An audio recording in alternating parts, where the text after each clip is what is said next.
మిమ్మల్ని ఒకటే కోరుతున్నా, వైఎస్ఆర్ కాంగ్రెస్ పార్టీకి డైరెక్ట్ గా ఇండైరెక్ట్ గా మనం పనులు చేసే పరిస్థితి ఏ స్థాయిలో కూడా రాకూడదు. వైసీపీ వాళ్ళకి డైరెక్ట్ గా కానీ ఇండైరెక్ట్ గా కానీ ఏ స్థాయిలో కూడా పనులు చేసే పరిస్థితి రాకూడదని చెప్పేసి మీరు అంటున్నారు కదా. అంటే దీని అర్థం వైసీపీ వాళ్ళు ఎవ్వరూ ట్యాక్సులు కట్టకూడదా? డైరెక్ట్ ట్యాక్స్ కానీ ఇండైరెక్ట్ ట్యాక్స్ కానీ వైసీపీ వాళ్ళు, జగన్ గారు సపోర్టర్స్ ఎవరు ఇంకా కట్టే అవసరం లేదా? అదేంటి సార్, ఒక పక్క వాళ్ళతో ట్యాక్సులు కట్టించుకుంటా వాళ్ళకి ఏ పనులు చేయకూడదు అంటారేంటి? మీరు సీఎంగా ఉంటా అండ్ ఆల్సో మీరు చీఫ్ మినిస్టర్ ఎట్లా అయ్యారు? ప్రజలు రాసుకున్న కాన్స్టిట్యూషన్ ద్వారా మీరు చీఫ్ మినిస్టర్గా ఎన్నికయ్యారా? అవునా? కాన్స్టిట్యూషన్ ఎలా రికగ్నైజ్ చేస్తుంది? ఇదిగో టీడీపీ వాళ్ళందరికీ ఒక రైట్స్, వైసీపీ వాళ్ళందరికీ ఒక రైట్స్ అని కాన్స్టిట్యూషన్ ఏమైనా ఉందా? ఎవరు ఏదైనా కానీ మనుషులుగా వాళ్ళకు ఉండే హక్కులు ఏంటి అని చెప్పేసి కాన్స్టిట్యూషన్లో రాస్తుంది. ఆ కాన్స్టిట్యూషన్ ద్వారా మీరు ఎన్నికై చీఫ్ మినిస్టర్ అయితే మీరే తిరిగి చివరికి కాన్స్టిట్యూషన్లో మెన్షన్ చేసినట్టుగా మనుషులకి ఇవ్వాల్సిన రైట్స్ వాళ్ళకి ఇవ్వకుండా మీరు ఎలా చేయగలరు?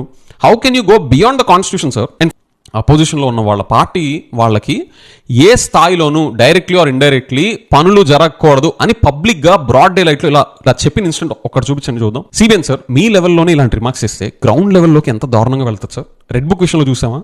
రెడ్ బుక్ అని లోకేష్ గారు ఏ కాంటెక్స్ట్ లో తీసుకొచ్చారనేది పక్కన పడేసి గ్రౌండ్ లెవెల్లోకి వైలెన్స్ ని ఎంత దారుణంగా తీసుకెళ్లారో ఎలక్షన్ రిజల్ట్స్ అనౌన్స్ చేసిన దగ్గర నుంచి మనం చూసామా? ఇవన్నీ చూసాక కూడా మీ స్థాయిలో చీఫ్ మినిస్టర్ గా ఉంటే ఇలాంటి స్టేట్మెంట్స్ చేయొచ్చా? మన స్టేట్ లో పిల్లల ఫ్యూచర్స్ పట్ల, వాళ్ళ జాబ్స్ పట్ల, ఇక్కడికి బిజినెసెస్ రావాలి, జాబ్స్ క్రియేట్ అవ్వాలి అనే దాని పట్ల మీకు సీరియస్నెస్ ఉందా?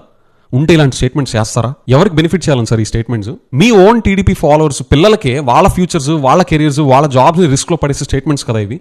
మీ ఓన్ టీడీపీ ఫాలోవర్స్కి వీటి యాక్చువల్ అర్థం, దీని రియల్ ఇంపాక్ట్ మన ఆంధ్రప్రదేశ్ ఎకానమీ మీద ఎంత నెగిటివ్గా ఉంటుందని తెలిస్తే వాళ్ళు అసలు దీన్ని హర్షిస్తారా? ఎలక్షన్స్ ముందు అంటే దాన్ని అర్థం చేసుకోవచ్చు. ఒక ఎలక్షన్ క్యాంపెయినింగ్ మోడ్లో ఉన్నప్పుడు పొలిటికల్ పార్టీస్ ఎలాంటి స్టేట్మెంట్స్ చేసుకుంటాయి అనేది అర్థం చేసుకోవచ్చు.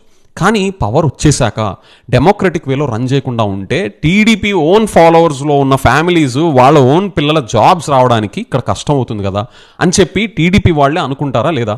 మీరు ఈ స్పృహ కూడా ఎందుకు మెయింటైన్ చేయట్లేదు as a chief minister? Very unfortunate to hear this from you sir.